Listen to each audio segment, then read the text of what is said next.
Fight Club.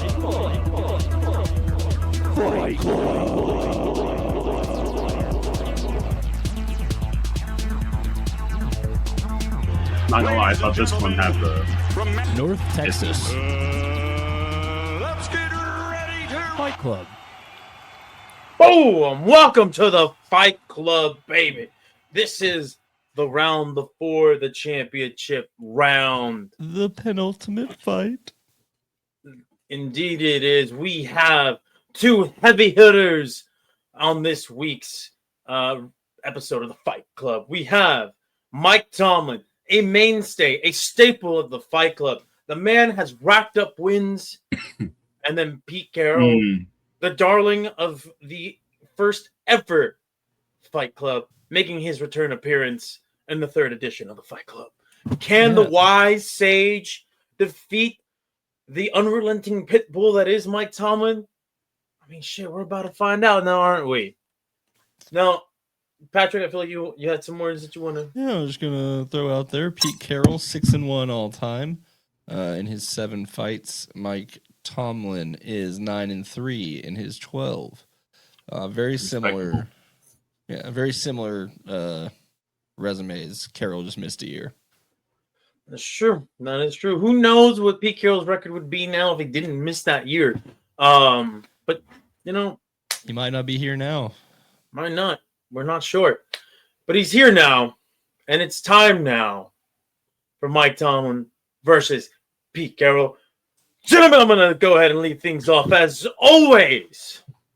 Now, this one was really tough to think. How would these two come to blows? You know, I feel that there is a mutual respect between Mike Tomlin and Pete Carroll. Right? These guys are hard-nosed, defensive-minded head coaches, right? These guys have some of the best win percentages in the Fight Club. These aren't scrubs. And really, if anything, these are true two coaches who could truly call themselves peers, right? Both Super Bowl winners.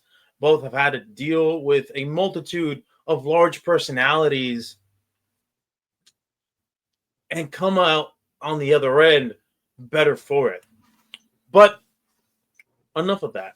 Let me bring you into this scenario that I deem to be how this fight would go.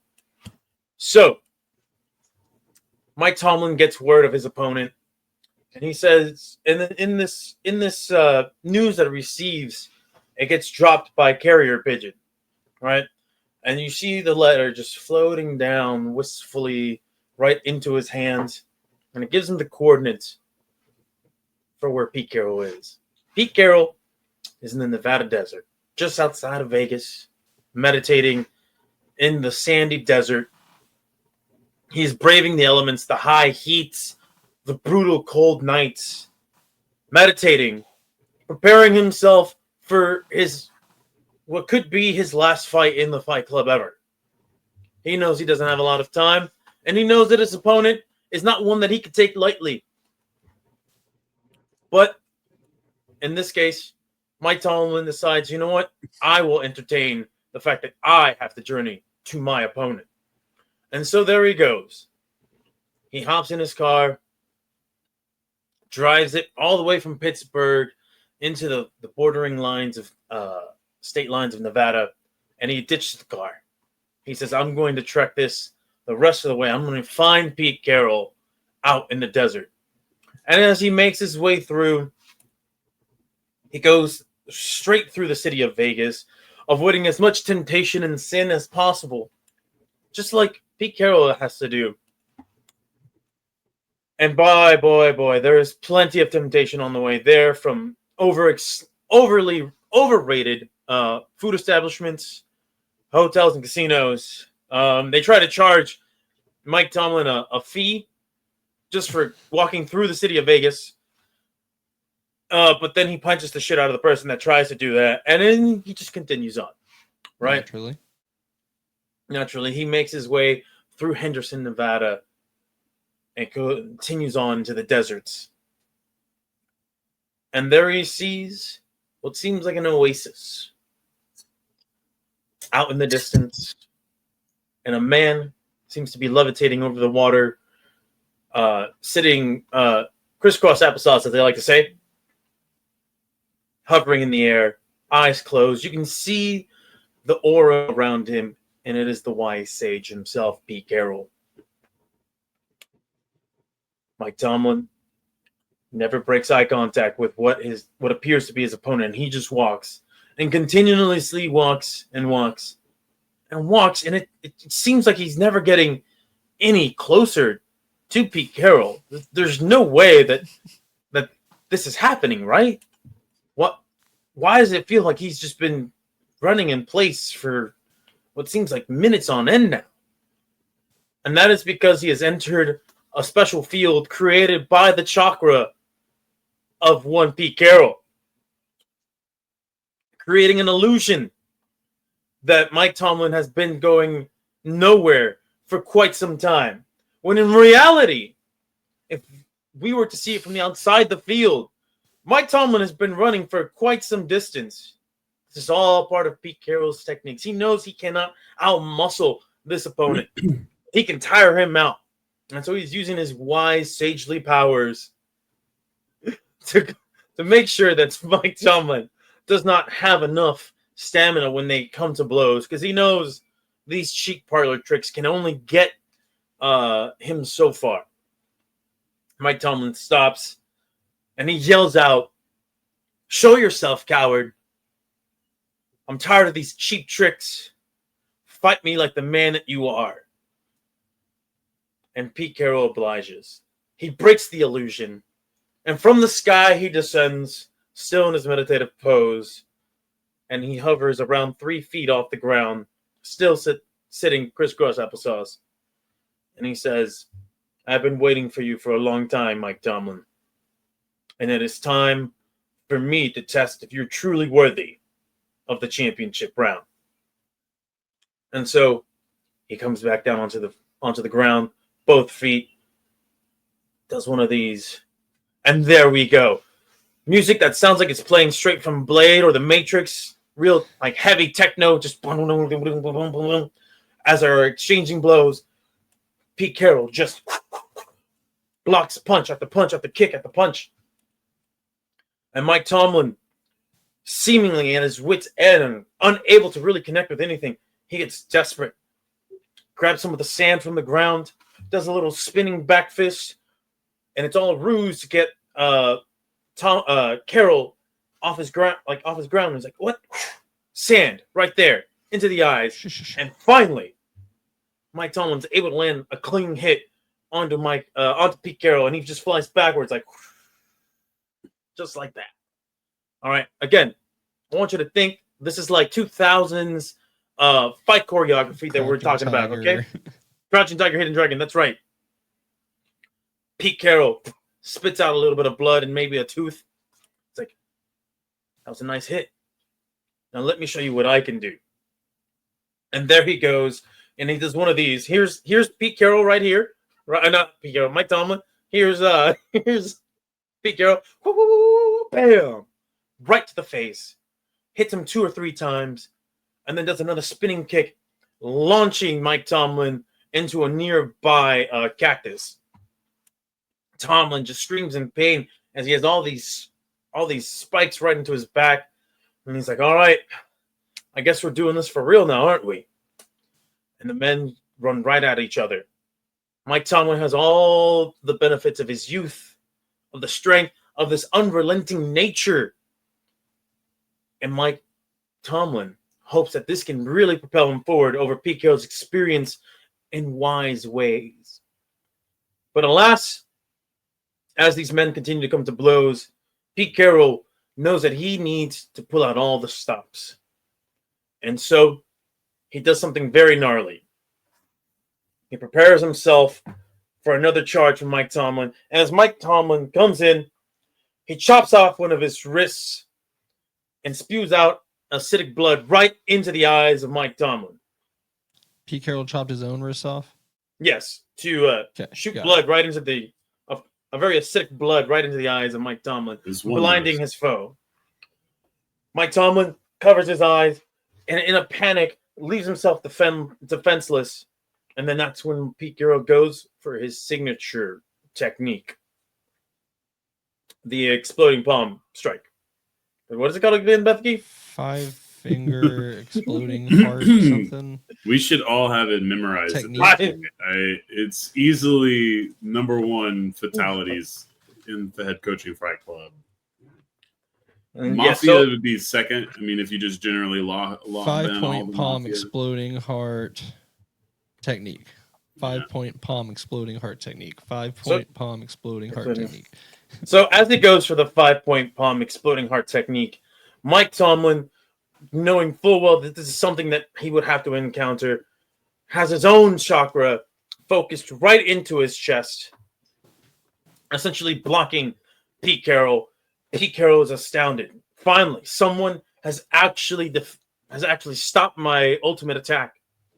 And then Mike Tomlin says, while blinded, I've watched a lot of Daredevil. I know how to fight with my eyes closed. Whips out some batons that he had in his back pocket and starts using echolocation to help him find where Pete Carroll is in this desert. And immediately goes on the attack. Pete Carroll, for the first time, is really being pushed to his limits. And his age is starting to catch up to him. The longer this fight goes, the more in favor it goes into Mike Tomlin. And that's when, finally, he pulls out something we've never seen before from the Wise Sage. He transforms into a Seahawk and flies into the sky. And he goes and ascends, turning back into a person. And then that's when he starts chanting the most famous attack probably we have ever heard in the history of mankind. He goes for a one-handed Kamehameha wave and obliterates Mike Tomlin, falling to the ground. One wrist or one hand of his lost in the process. This has been probably the closest fight that I've had Pete Carroll ever be in. And yeah, he defeats Mike Tomlin, who gave him the biggest run for his money ever. And I'm gonna go ahead and pass this off to Bethke. Dang. So that's one. Magical One for Pete Carroll. The magical Petus Carrollist. Yeah, I feel like I sense where you're coming from. I sense where you're coming from as Meatloaf plays in the background. That's why I was trying to figure out what. I couldn't tell what video it was. My thing is, you sense where I'm trying to go. No, you've already brought him. But with my decision, me, Pete Carroll brings out a different fantasy, a different thought, a different bit of lore. How many Pete Carroll fantasies do you got? Not enough. Not enough. Many more to come, plenty. Pete Carroll finds Mike Tomlin, Aaron Rodgers, and DK Metcalf all picking on Geno Smith. Okay? It's like a fucking Stephen King novel. Yeah, dude. They're all learning karate together. They're rival factions, so naturally the Steelers are a different karate group than the Raiders. So Geno Smith runs off and is getting chased by DK Metcalf. Okay, stop it. They run out of a door.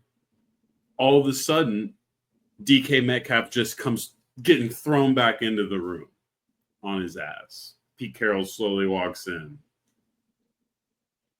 Aaron Rodgers mocks Pete Carroll, naturally, like Aaron Rodgers would. Mike Tomlin then instructs DK to get his ass up and start fighting. Metcalf immediately countered, thrown into the wall, knocks the lights out. Now Rodgers is like, let me get in here with you, Mike Tomlin. But Mike Tomlin's like, no, we're going to do this one-on-one. Tomlin gets dipped and dodged, beat down.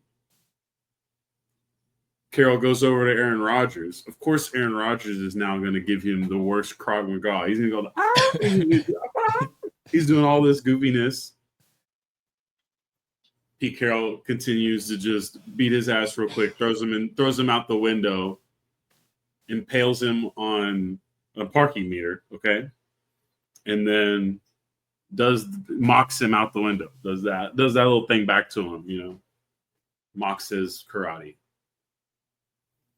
Then he goes back to the two guys and he breaks a pull cue. Pull cue just sort of came out of anywhere. I don't know. One of the other kids who's learning karate also likes pool a little bit, so he's going to there. He was going to that class after. So the pull cue is just sitting there. He breaks it in half. Tells the other two to kill. That only one of them can survive, and that's it. Pete Carroll just wins, and we don't really ever know who dies and who doesn't. It's just up for artistic interpretation.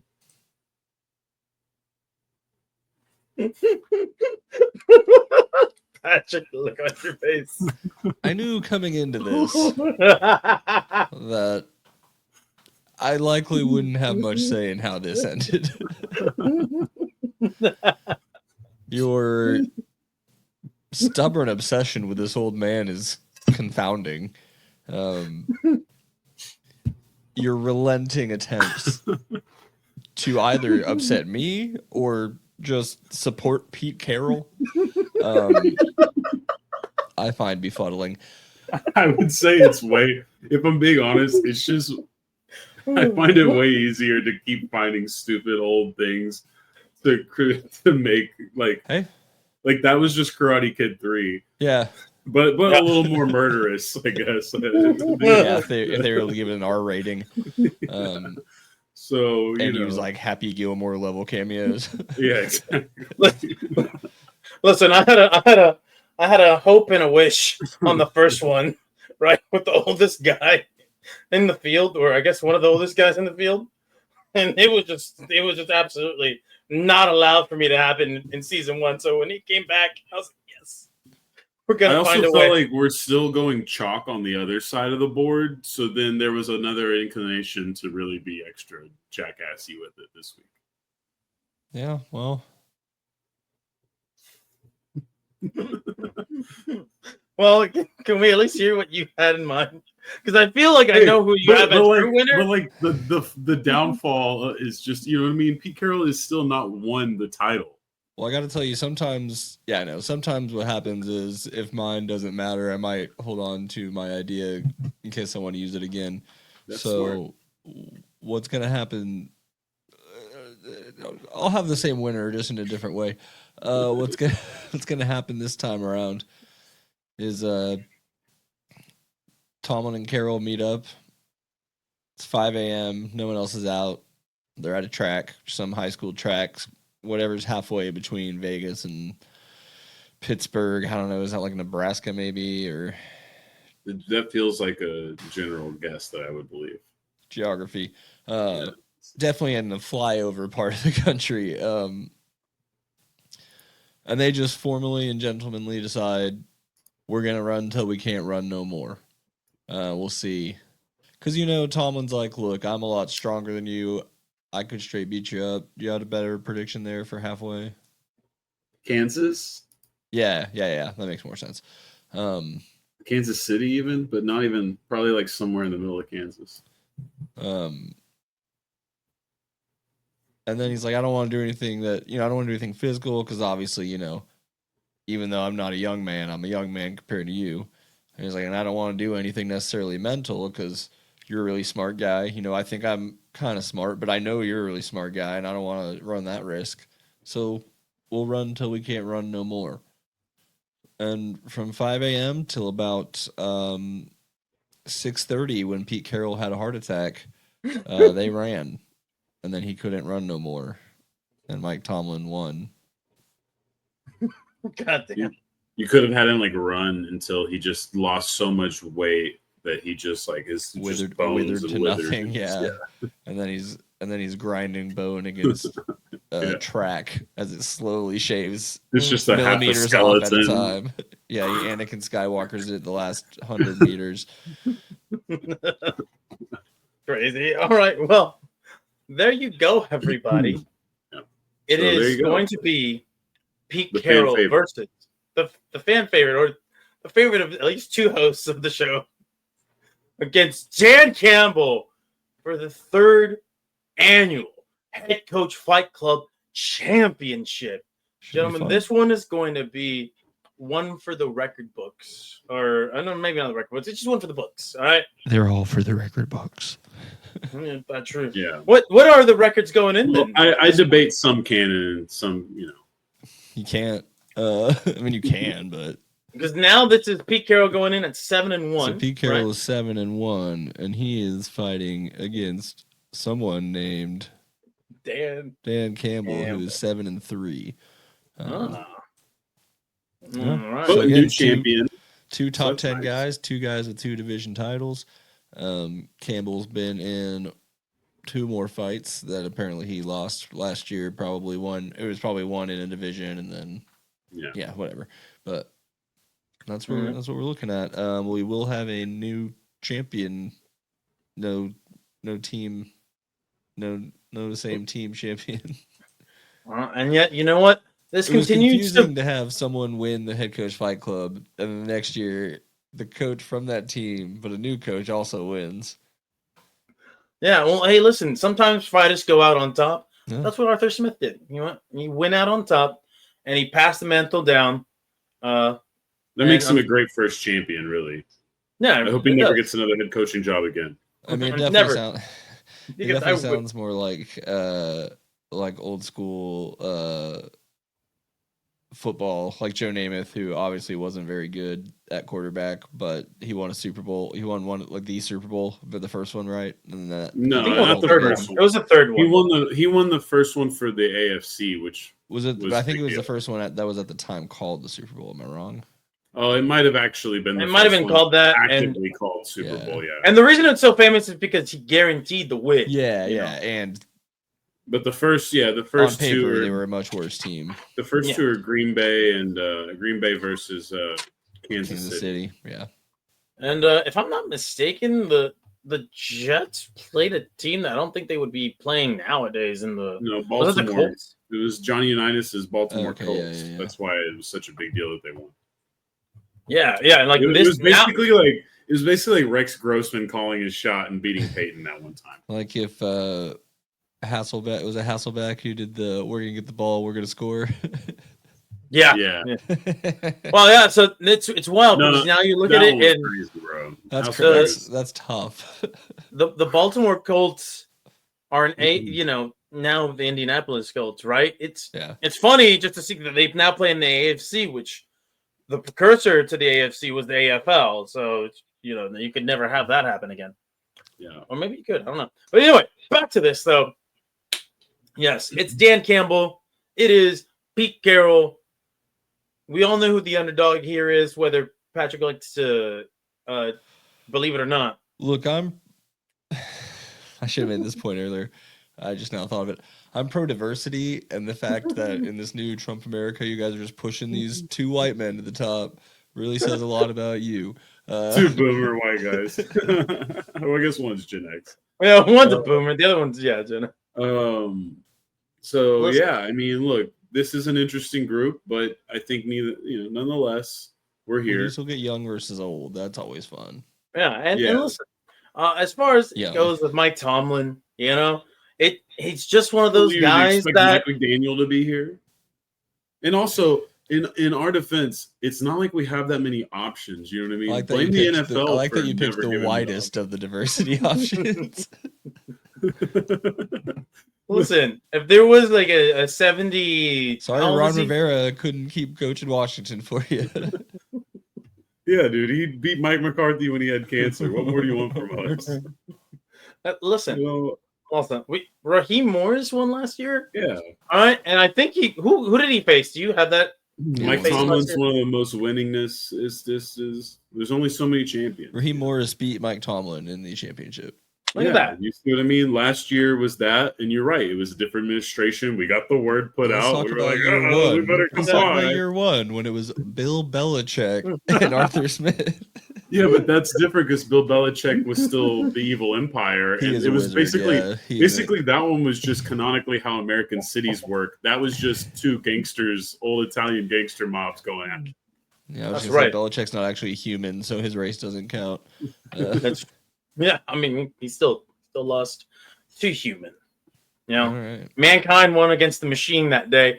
And listen, this one, it's again Mankind versus the Machine, because I made Dan Campbell into a machine-like monster. At least when it comes to the canon of my version of the Fight What's Club. funny is I first thought that you were like, because I made Dan Campbell into Mankind in one of my things, and I was like, yeah, that sounds right. I bet he did. That's funny.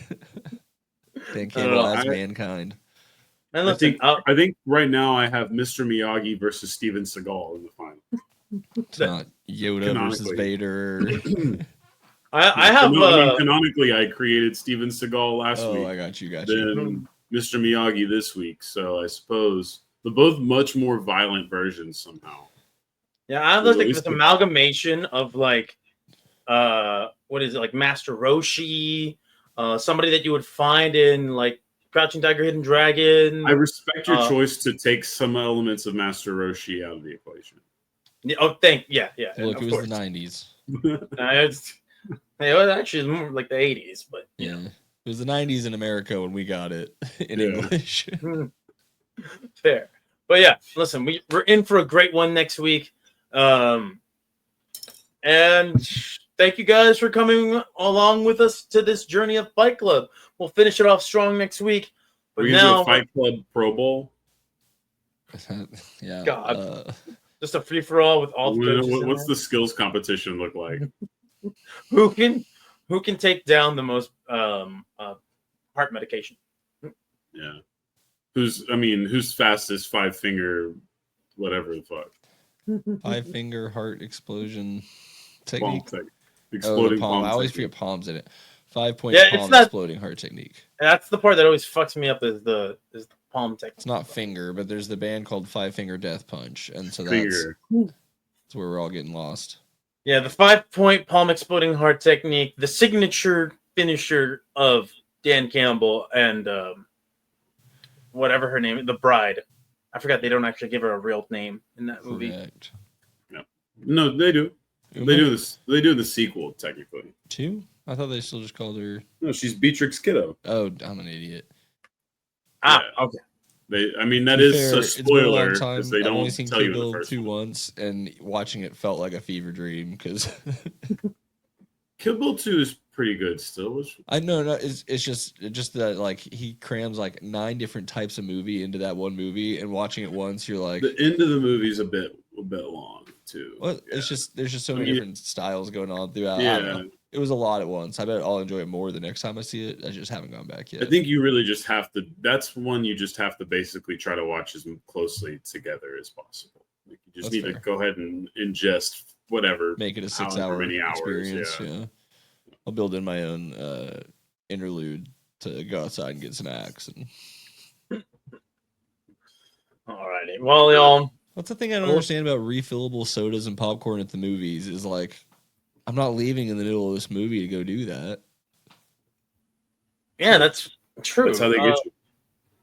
That's why you get the refill on the way out. Yeah, except the way that my Cinemark's designed, it's awkward to do that. You have to like, go back around. Kind of, like through where the tickets are being taken. I see. Oh yeah, no, mine's pretty simple. Because otherwise, it's like a walled off thing to the exit. Anyways, off to the fourth quarter, shall we? Week of preseason NFL football.